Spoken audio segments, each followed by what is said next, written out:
Okay, I got a toilet seat that needs repairing. And I got another one upstairs, just the same thing. And they're both top loaders. So I think the first thing I want to do is see if I can lift that plastic up there. Okay, this is a soft close toilet. So these are the hinges for the soft closed toilet. Now what's happening at the moment, the hinge is too close in and it's not pushing this over far enough to keep it from popping out. So I gotta adjust that open a little bit on the left. And all you do is you take the cover, it just pops off with something sharp in there and pop it up. Then we need a Phillips screwdriver to adjust it a little bit. Okay, it's working. It's real slow too. So what I did was after I got the hinge underneath adjusted to the right place, came back here, and if you look down here on this side of this one, you can adjust that screw from here.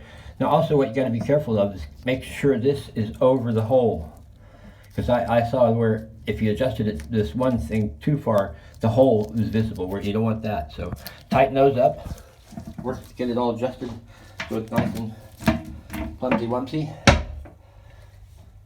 Then I put these and tighten these up, and it's the job done. Okay, this one had the same problem, except this one didn't need adjustment, it needed tightening. What I ended up doing was taking my vice grips and grabbing a hold of that, and it seemed like almost a quarter turn, and it's nice and sturdy now, because it's not variable. This is a custom-made toilet seat for this toilet. So now I just got to put the other ones on. Now the only difference on this one is the Allen key is in a different location. Simple as.